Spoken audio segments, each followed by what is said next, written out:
3, 2, 1, go. Hello. This is Ignacy Civcek from Portal Games. And this is the Podfather of Gaming, Stephen Bonacore. You are listening to Board Games Insider, episode 253. Wow. And we are recording on October 26th, 2022. Board Games Insider is a proud member of the Dice Tower Network. And Ignacy, I've heard a rumor that there's a new movie coming out. It's called The Game Reviewer, where a maniacal reviewer hacks and slashes his way at board games, destroying people's hopes and dreams to have their games do well. And it stars Tom Vassell. I don't know. I'm sorry. I just came up with that really fast. I think it's good. As far as I know, there is no distribution of this movie in Poland, so I would need to go to America or maybe some streaming service. I don't know. Maybe it'll be out. We'll get that on Disney Plus. What's going on at Portal Games, my friend? You must have had an interesting few weeks, right? Coming off of Essen. Oh, using the word interesting. Very, very interesting choice. The fighting and struggling, the logistic issues that are leitmotif of this podcast this year. Okay. Finally, we have nailed down our backup plan street dates. So we will try to once again to build our calendar again, to discuss with all the distributors that they will have the games in time, etc., etc. So for our listeners who are waiting for these new products from Portal Games, the official street dates, as for today, we had to move Basilica to 17th of November. So a couple of more weeks. We had to move Raft of the Lighthouse, the solo campaign, to November 17th, the same date.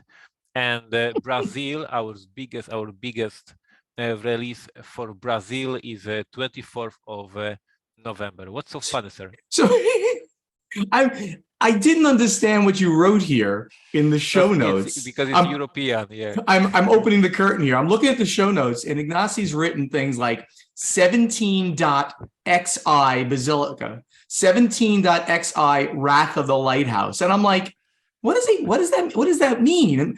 Oh, it's the 11th of November, XI 11. Who writes things? No Europeans don't do that. Only you do that. It's 11 dash or slash 17, 17/11. I get that. I get the opposite. I know the. You're showing off that you know Roman numerals. I think we learned them here in like 4th grade or 3rd grade or something. All right, continue. I'm sorry, but I literally, that's 2 weeks in a row. I'm like, what is he writing here? There was some code breaking task for you, and you passed it. Congratulations. Anyway, guys, all these new games that we were discussing as a pre-release at Essen and as a pre-release at Gen Con, finally will be released in November, in the middle of November. So please ask your local game store to put pre-order in the distribution, to put pre-order at their distributor. So you have these copies at your local game store in November. And sorry for that. I assure you that it makes us very, very sad that we have these delays with the releases. But besides this sad news about the delays, we have the highlight of the podcast. As always, the highlight of the podcast, the brag of the week. I have with me printout. So if you're watching on Podfather of Game, you can see this is the word guest. You see the word guest? I do. Guest. This is guest. So I'm a guest speaker. At International Book Fair in Krakow this week. This is the biggest book fair in Poland, and I'm sure this is like a big fair for the books. And I'm there speaking about making board games based on the books. So we are talking Robinson Crusoe, cool. We are talking Witcher, we are talking Dune, we are talking Batman.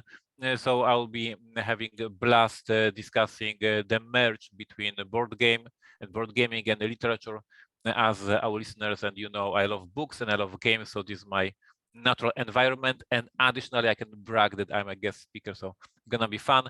I will report next week how it went and how the fair looked like.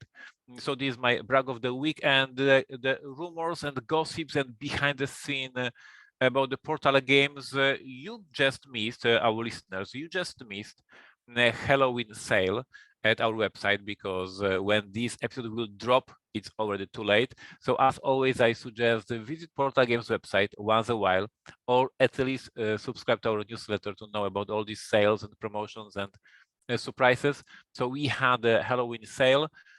11 going very, very strong, still going up in the rankings, still going up with the rates. I strongly want to say that I really thank all of you who played the game, rated it, and help us spread the good word about this Football Manager game. It will be released in America in December, in Europe in November.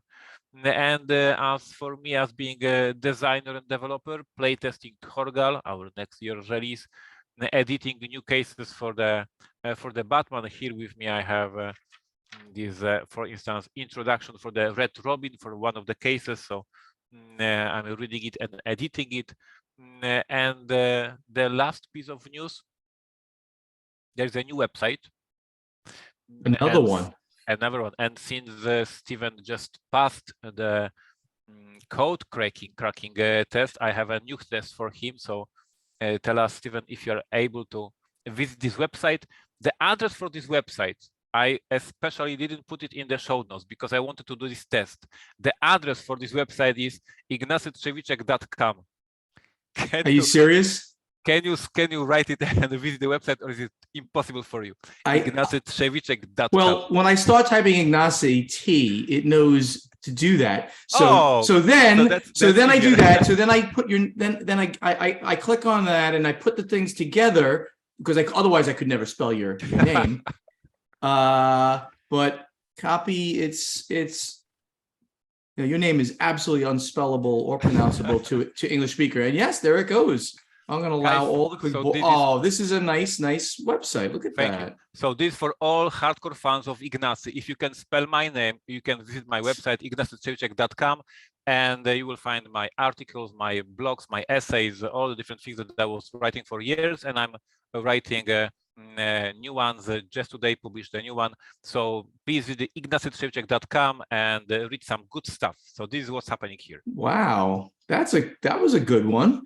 I like it. Was that part of the news you mentioned that you were going to tell at the end of the show last week? Look at that. I was working on this. We put things together. Ignacy hinted at it at the end of the show, and now he announces it. ignacytrzewicek.com for only Slavic people, because that's the only people who can spell Chevicek. And I don't even think they can spell it, but we'll make an assumption that Slavic people can spell Chevicek. Some of them can.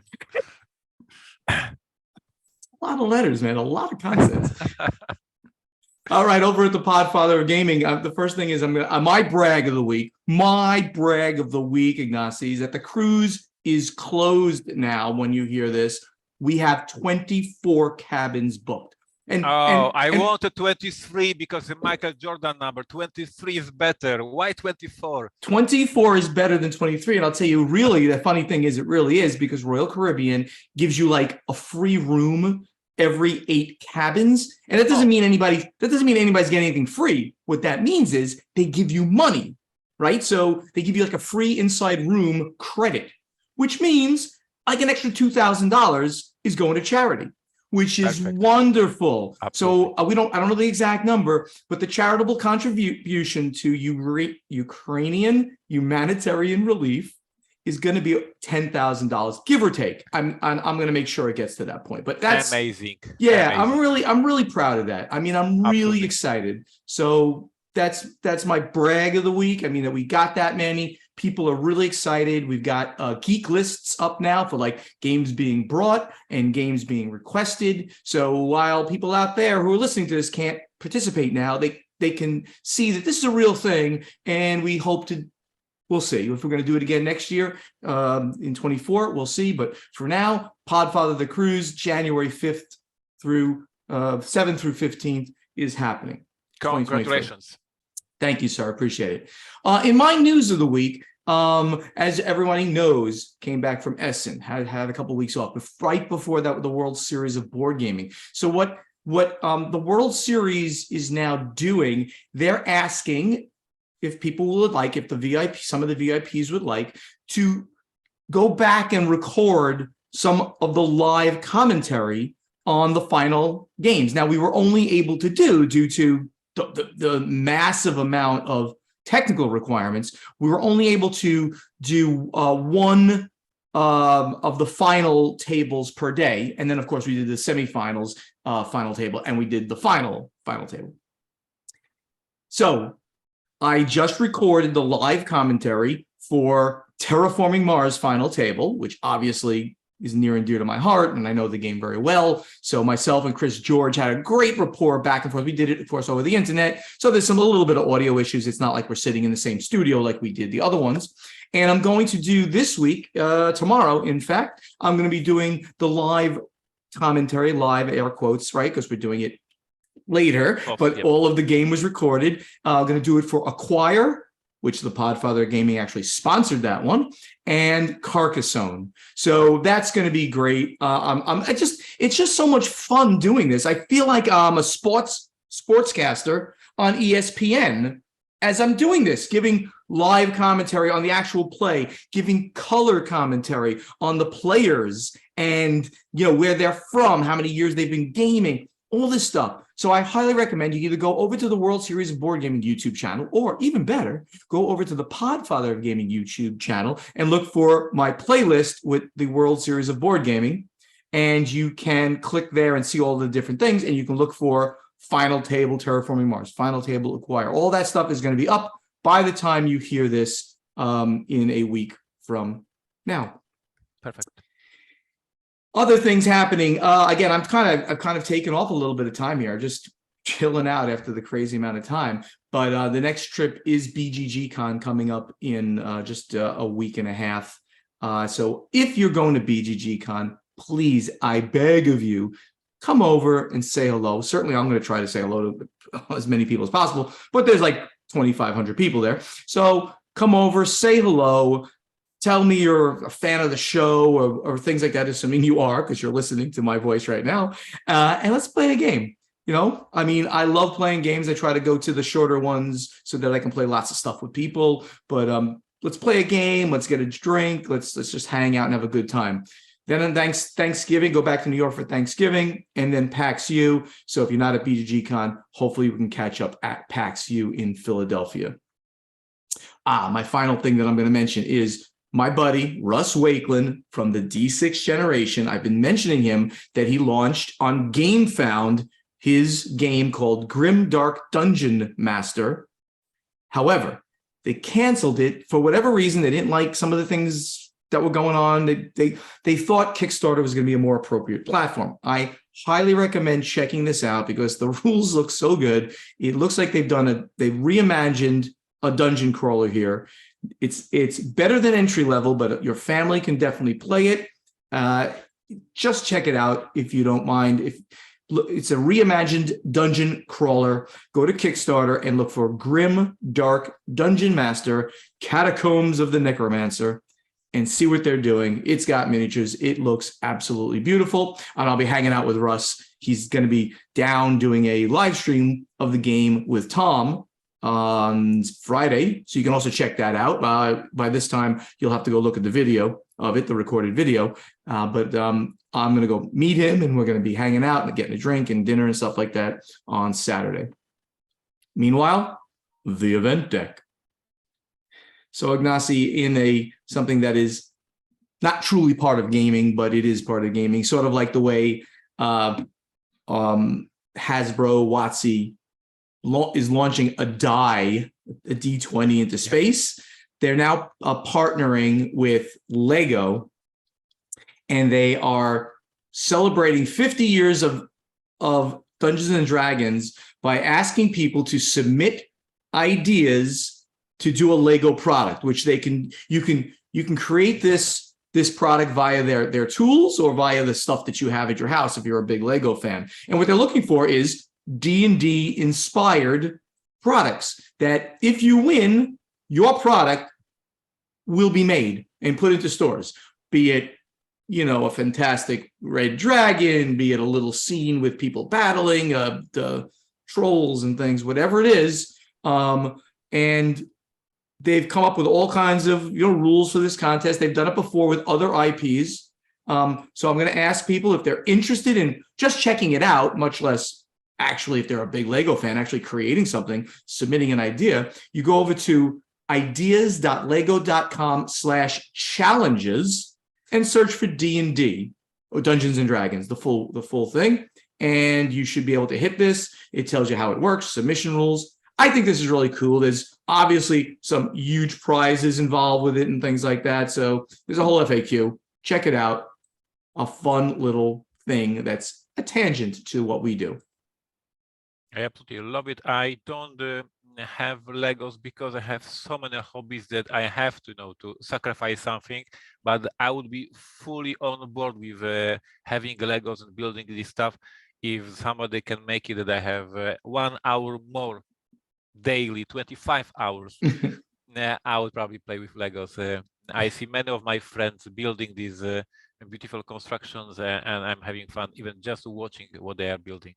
Someday in the near future, sitting behind me, everyone who does watch the show sees that I have my bookshelf behind me. On my bookshelf, I have very little books. I have knickknacks, things that I've collected over time. My little yellow Corvette model and my Spock head over here. And my diplomas up there and things. Soon, I'm going to be building, I don't know when soon is, it could be 1 year from now, the Apollo, the Saturn V from the Apollo era in Lego. I got the model. It's been in my to-do list for about 2 years. I'm going to build that thing and I'm going to display it over here in on my shelf. So very cool. Stay tuned for that.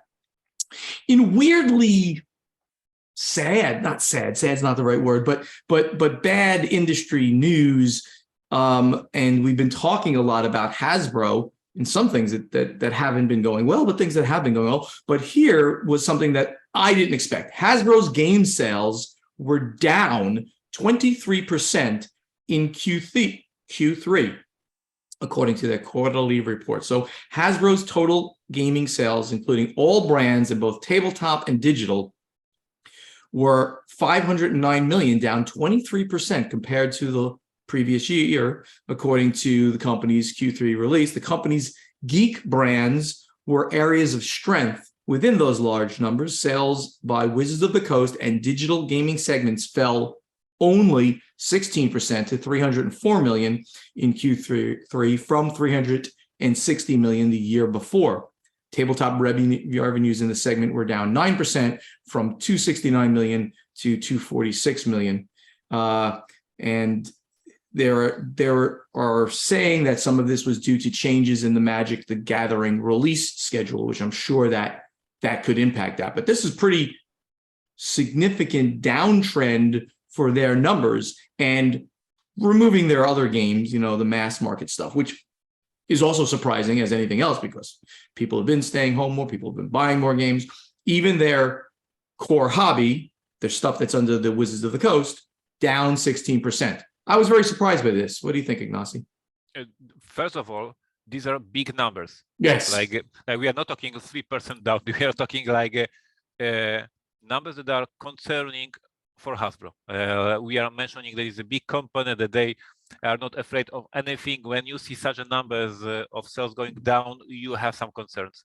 I have, as you guys know and our listeners know, I have here in the office vivid Magic the Gathering player who goes to the tournaments and plays and gossips with me about the community.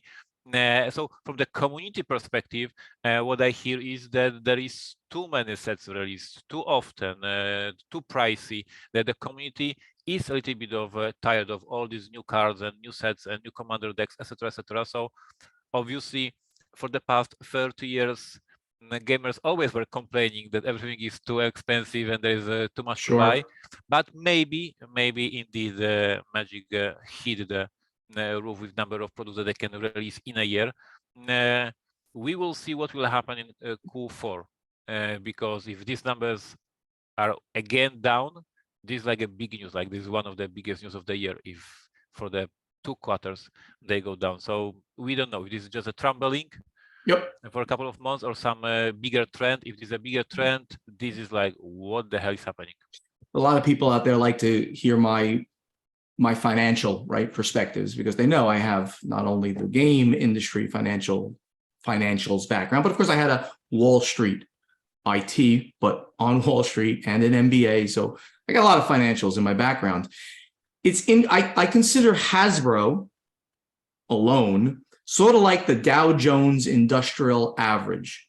And what that means is that the Dow Jones Industrial Average only has 30 companies in it, but they're 30 of the biggest companies.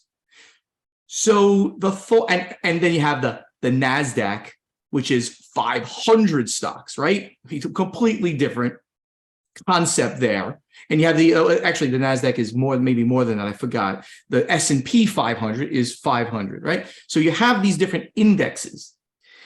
So on some level, Hasbro is like the Dow Jones Industrial Average. And the thought process on Wall Street is, as the big companies go, so do the smaller companies. Often, sometimes. It's an indicator. So will this be an indicator of what's going to happen in our portion of the market? Everyone, you understand what I'm trying to say? Yeah, is it an indicator? Yep. I mean, I do not think so, but it's an interesting thought experiment to take that into consideration. Nasi, we have these very important conversations with our listeners, I think, and that's a very important conversation. Don't you agree? Yep. Okay, so the next one here is, then you put in here, is that Asmodee is like buying the last distributor on earth, which is not exactly the case. But you say that Asmodee announces the acquisition of VR Group. Asmodee's wholesale distribution network expands further into Australia, New Zealand, and the UK. So they have announced the acquisition of this major distributor in those other English-speaking countries. That group was founded in 2014 by Mark Roser and Daniel Venning, and they operate on various tiers of game distribution in Australia, New Zealand, and the UK, which include exclusive and non-exclusive business-to-business distribution, localization, and business-to-consumer fulfillment.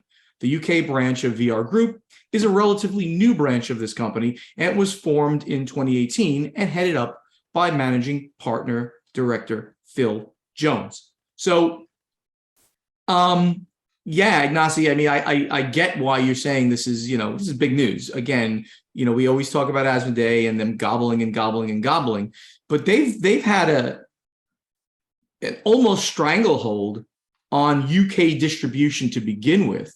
So they're buying another one that kind of just started there, plus everything, another major one in Australia. Not the biggest and not the sole one, certainly in Australia, because we used to deal with several other ones. I can't remember them off the top of my head. But this is definitely interesting that they're continuing down the road of grabbing distributors in all the major markets. It is exactly the case. Like this, the pattern is always the same: securing this part of the chain of distribution, having distributor in particular region, and have a full control over that. So on that level, we can say this is old news. Nothing new. We are just looking at another region, and every single region, Asmodee comes and buys a distributor over there. If our listeners need some silly commentary, and I guess they need. Yes, they do. I have here for you business idea for all of you guys. You just start a distributor company, and in 2 years, Asmodee will buy you. So this is like easy money. Just call yourself distributor in any country, and then Asmodee will come and say, "You are a distributor? Yes, we are buying you," and you earn your money. That's my business advice for all of you guys. And this is the last news of today. There you go. Slow news weeks. But we'll have more next week, I'm sure. Let's get over to strategy and tactics. So, Ignacy, the first question here is by @Jeremiah Brahmer. He said, in episode 204, you guys were talking that TMG had a different business model. So my question is, what are the different types of business models? And then Russ Wheeler @WheelerRuss, he commented on that. He said, I have no idea what it was, but I read earlier that Amazon warehouses being shut down for a while hurt them, TMG that is. Maybe their model was solely to sell through Amazon and not through normal publishers, retailers. Just a guess. So he was commenting on Jeremiah's. So, I mean, there's as many business models as there are companies, really, but because everybody's going to do things a little bit differently. I mean, that's just by nature of how things work.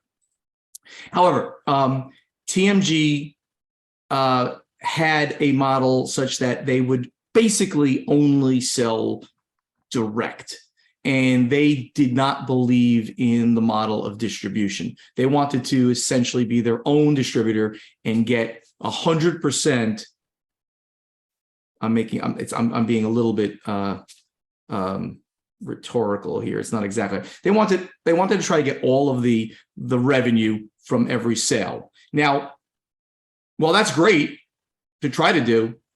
If you don't have, you don't have Asmodee can do this, right? Okay, so Asmodee is, which they don't do. They do not get 100%, but they have now put themselves not only in the designer, publisher, distributor, and from distributor they're now selling, to the retail shops, and of course they're selling direct using Miniature Market, which they've never even officially announced, but they own Miniature Market, so the biggest game online retailer besides like Amazon, doesn't count. TMG wanted to be like all the tiers, and I don't even know that they were selling it all even into retail stores, or if they were, it would have been a very hard thing for the retailers to get into, because then they've got to absorb shipping cost from wherever TMG was housing their product. This is a very difficult thing to do for a company that had a handful of people. So that's what I was saying, a different business model. It didn't work, and it's just too hard to make that work. Any commentary, Ignacy? Yeah, you're absolutely right. And this is the case that on one hand, we want to have maximum profit, so we don't want to outsource. We don't want to share our margin with somebody else, but then we cannot do everything. I have to work with distributors. I have to work with retailers. I have to share my profits with different companies, because these companies are doing their best with their expertise. And me as a publisher, I cannot do everything. And that this is true. This is how the business works. You have to, you have to work within the system unless you're going to create a new system, and small companies can't do that. When you're trying to get a global reach, there are some modifications we can mention. As you guys know, I'm a big fan of GMT Games. This is a war game board games company, and they have like this model, like they have a super strong sales from their website. They have this famous P500 program. That means they have 500 pre-orders before even they start printing or reprinting the game. So they are selling a lot of copies from their website, but still they are using distribution. Still you can go to any local game store and buy Twilight Struggle or buy any of their games. So yes, even such a niche war gaming companies use regular distribution. Yeah, absolutely. Glenn Slagle, who's out at Round To It, he says, "Hey, Ignacy and Stephen, licensing question. There's an anime after-school dice club, ooh, I know this, about hobby board games that shows art assets from dozens of games, including some Stronghold and Portal titles. One episode even has a thorough rules explanation and playthrough of Survive Escape from Atlantis, aka The Island. What? It looks like the majority of the featured games are licensed in Japan by Hobby Japan, ArcLight, or Mobius Games. Were either of your companies involved at all, and what tricky licensing issues could come up with, quote, your game's art assets returning to the country of origin through a different medium? After School Dice Club shot of the game store in episode 1. Oh, he probably had some pictures, and the way that I scraped it, it didn't work. So Ignacy, I don't know if you know this. It's a little anime in Japan. I don't know that it's ever been out anyplace. Probably you can get it on YouTube. After School Dice Club, and they play board games as part of the anime series. I did not know that they did a full run through of Survive Escape from Atlantis. That's pretty cool, actually. Do you think there's any licensing issues that they should be worried about with using the games or the art assets from other people? I'm not a lawyer, so I don't know if I could build a case. If I could build a case against them, they used Robinson Crusoe, and is my artwork and my cover, and whatever. But for sure, I would be concerned if I see in this anime my Batman game or my Dune game, because I have a very thick contracts with Warner Bros. And Legendary for use of the imaginary, and everything that we post about sorry, about Dune or Batman needs approvals. Right. So with that, I don't know. Yeah. So if you think about it, Glenn and our audience, if they're doing something with Robinson Crusoe, they're doing something with Survive or Terraform Mars, they're advertising our product. If you watch The Big Bang Theory, which is like my single favorite show, maybe of all time, like definitely in the comedy, it's my favorite comedy of all time. If you watch that, they're constantly playing games. They play Catan there. They talk about the old joke. Sheldon goes, I have wood for sheep, that whole thing. And they're all like giggling. And Sheldon is clueless. He doesn't understand the joke that he's making. They've played Talisman. They've played other board games there without going deeply into them, but they played a little bit of the games. And maybe they went out to get permission, which they would have been granted in a heartbeat, because we want our games on something that's going to be showing them off in this kind of light. So it's not an issue, really. Technically, probably we could put in what's called a cease and desist. Stop using the likenesses of our games. We wouldn't do that. Ignacy would be required, most likely, under his contract with Warner Brothers to put that out, because if they ever did it, because they're not allowed to use Warner Brothers assets, which Ignacy was given for the game. So that's a very interesting corner case to this whole thing. But that's a really good question. This makes me want to go out and go look for After School Dice Club now and see if I can find it on YouTube and see if I can find the episode with Survive in it. That would be kind of cool. Hakon Gardner, who's at Hakon Gardner, please talk about the two extremely similar He-Man games being crowdfunded almost at the same time by Simon and Archon Studio. How could something like that happen? Surely this is not good for anybody involved.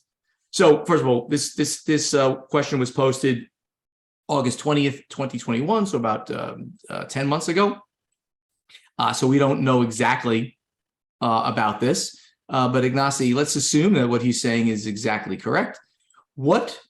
How could something like that happen, that two people are actually putting out a game at the same time that have the He-Man IP on it? Now, we don't know how similar they were, but if they're both He-Man games, well, then they're similar, at least in the IP being used.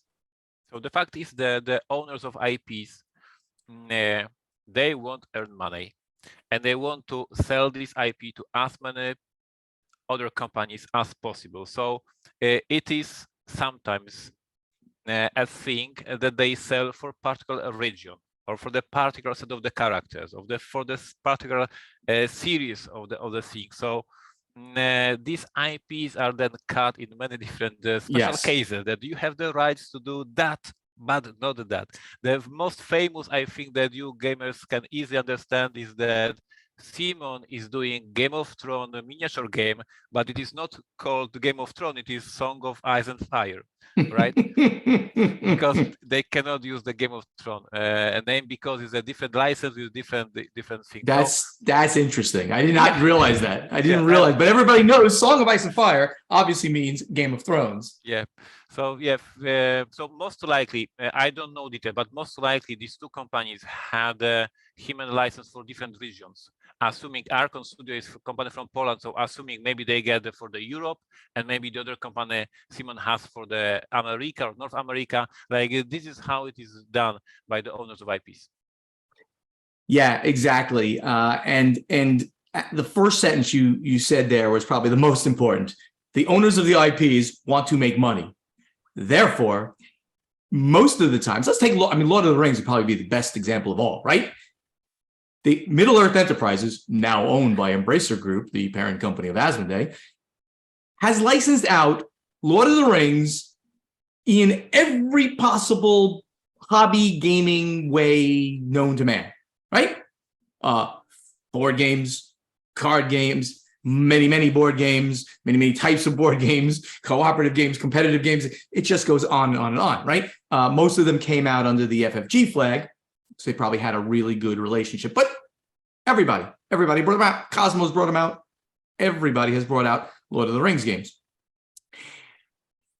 In the contract you end up having with that company who owns the IP or is licensing the IP, you'll be able to specify which piece of it you get, but the IP owner is going to make sure that they don't say, well, you can just have all the rights to all the board games. They would never do that because they want to sell another board game to another company. That's the way of capitalism, right? They want to continue licensing this thing, as they should, because it's a hugely valuable and rich IP, right? There's so many things you can do with the Lord of the Rings, the IP. Many books, many characters, many things. Ignacy, let's get over to playtesting. All right, so last week, Ignacy, you asked a lovely question here, and it was, what video game or online game are you playing lately? Maybe it's Neuroshima Hex. So what kind of information do we get back? We get a ton of different games recommended by our listeners. I don't know how we will find time to play them all because there was so many interesting choices. A couple of games were mentioned a couple of times, which means that they are really good. I picked for my answers. Sarah Reed says, I'm playing Overrock, Dorfromantik, and Oblets on my Switch. Overrock is an anime-style roguelike deck builder, and the word deck builder makes me pay attention. Oblets is a farming sim life game where you grow these adorable creatures on your farm and help build up your town, which sounds super awesome and super cute. And Dorfromantik is a very chill tile laying game. I'm quite curious about the board game version. I played Dorfromantik. My wife played Dorfromantik. It's amazing, guys. You need to check it out. It's a very cheap game on Steam and all different platforms. It reminds a little bit of a Carcassonne. You are building from the tiles, beautiful country. It's amazing. Now Pagelspiel just released a board game out of it. And my second pick of the week, where I have it here, yes, Eric Lagnebeck said Neuroshima Hex on the iPad. I approve this message. Hades on the Switch. My friend Marek is playing Hades all the time and just telling me how amazing this game is, and I finally need to check it out. Marvel Snap on the phone. So he has on the iPad Neuroshima Hex, on the Switch he has Hades, and on the phone has a Marvel Snap. And that reminds me that to celebrate my brilliant question, exactly last week, there was debut of the new app, Marvel Snap, and now everybody's playing Marvel Snap on my Twitter. That's pretty interesting. So I'm going to point out a few things here that are just really interesting. Fabian Canas says, there's only one game, World of Warcraft, and he's been playing it since it's released.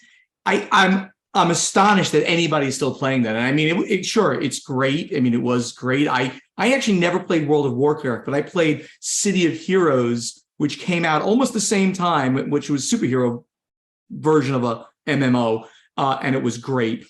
And World of Warcraft had just come out a little before that. It obviously won the battle of those things. I think they're both being played, but I'm surprised. I haven't heard of anybody still playing it, but good on him. Marion, my good friend Marion, says Oblets also, that Sarah Reed, both Sarah Reed and Marion are big fans of the show. So thank you for putting it in. I never heard of this Oblets thing, so it's good that I've heard of it now. Very cool. And a couple of people, many people, in fact, said, like Adrian H., said Gloomhaven. And guess what? That's the one that I'm playing, and the only one that I'm playing regularly. I'm playing with Rod Phelps, my good friend, and my good enemy, Tom Vassell. And we try to play every week online, but we have not been able to keep that schedule. We probably play every 2 to 3 weeks at this point, sadly, but we're having a great time. And the final thing is Bill L. He says, what's a video game? So he's obviously in the side of not playing video games at all. So my question for this week, and we're consistently getting more and more people coming, watching the last couple of episodes, or watching them, because I'm getting this off of my YouTube channel, and people are making comments about we talked about HeroScape, and that. Dude, wait. That reminds me. Avalon Hill responded to my tweet. Did you see that? No. Oh, yes. Wait. They said they're listening to us. And so greetings to Avalon Hill. Greetings from Poland. And we wish you the best. And we hope HeroScape will happen. And we are just commenting.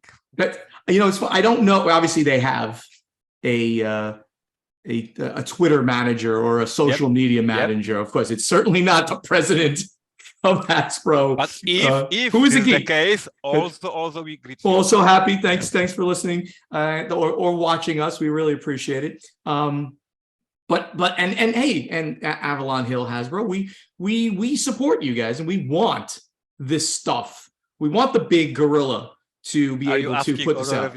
I'm asking for a review copy. No, I'm not. I don't do reviews. I do previews. I don't do reviews. And I got my own connections on Avalon Hill right now. My good buddy, Craig Van Ness, who I interviewed. Anyway, that's not my question. My question here is, since we've gotten so much feedback, let's go out to ask the listeners and the watchers of our podcast. If HeroScape does not fund, which means they need to get to 8,000 backers per that's their goal, what will Hasbro do? And some possible answers, which you can select from or give your own. A, HeroScape will not be made at all. B, the HeroScape campaign will be relaunched with many changes. C, HeroScape packaging will be in multiple parts, like the factions will separate, the terrain will separate. Or D, HeroScape will go to retail only. Now you can pick and choose, like B and C both can happen. And I kind of think that's kind of my answer. I think that they're going to relaunch the campaign. They're going to change it up in many ways. And I bet they're going to break it up like, okay, well, you can just buy the factions, each individual faction for X dollars. You can buy the terrain for X dollars. Totally, it's probably going to come out to the same price anyway. They might have to charge shipping now. Who knows? This was $250 free shipping. So who knows? But I think I'm going to go with a combination of B and C. And if you have any other thoughts, you write that into our into the thread that Ignacy is going to create. Ignacy, what do you think is going to happen? Yeah, I think the game will be released. But this is like the whole campaign will be just forgotten. And this game is ready. Like they are doing this just for the marketing reasons. I don't believe they are asking the customers if the customers want it. So I believe the game is ready to print and it will be on the market. So you do not think they're going to redo the campaign with different goals and stuff? Absolutely, I don't believe no. Okay, that's fair. All right, everybody. So tell us what you think. Ignacy right now is going to create a thread for you to answer our question to you, which has been coming up again and again and again. And some fans have been getting mad at me for speculating, like, do you not listen to the episodes? That's what we do. This is kind of what we're supposed to do. We're supposed to talk about what's happening in the industry, the broad industry, the narrow industry, whatever. We're going to talk about this, and we're going to see with our insights what things might happen. Go over to the Guild, find our play testing thread for this question, and post your answer to it. In the meantime, as Ignacy's creating that, I'll go to final scoring. Thank you so much for listening. Help us spread the word about this podcast by telling your friends to download Board Games Insider wherever they like to get their podcasts, or watch Board Games Insider on the Podfather of Gaming YouTube channel. To ask us questions for our strategy and tactics segment, you must post them in the correct thread in our guild on Board Game Geek. To answer our question to you from our playtesting segment, also go to the guild on Board Game Geek and look for the thread with this episode's question. Board Games Insider has a Facebook page, so please like us on Facebook. Also on Facebook, please like Ignacy's page and Steven's page, which is /PortalGamesUS and /PodfatherGaming. Our websites are portalgamesus.com and podfathergaming.com. Please go there, sign up for the newsletters, and get up-to-the-minute information on what's happening at Portal Games and with the Podfather. You can see some of Ignacy's new stuff at ignacychevychek.com, which nobody can spell. On Twitter and Instagram, it's at Portal Games US and at Podfather Gaming. And on YouTube, the channel names are Portal Games Movies, Portal Games Gameplays, and the Podfather of Gaming. TikTok, it's Portal Games US. We hope to see you at an upcoming convention. We've got BGG Con, We got PAX U. We got the Podfather, the Cruise in 2023. Those are the upcoming ones. Board Games Insider is professionally edited by Matthew Jude from This Game is Broken podcast. And if you'd like him to edit your podcast, please contact him on Twitter or email at thisgameisbrokenpodcast@gmail.com. And that great voice you hear doing our intro, outro, and in between segments is that of Ray Greenlee. He can be contacted to do voiceover work for you at raygreenleevoiceover.com. Ignacy, I see that you want me to make yet another announcement for you. Isn't that right? I would gladly request for that. Yes, please. Ignacy says, go visit www.ignacychevicek.com, which nobody can spell. So they can figure it out because I did just by typing Ignacy T and it comes up. You can figure it out. IgnacyChevicek.com. Go feed his ego by making sure that everybody goes visit that. He gets 1 million hits in his first week. I appreciate you. Thank you. Thanks, everybody. We'll see you next week. Bye-bye. Bye-bye.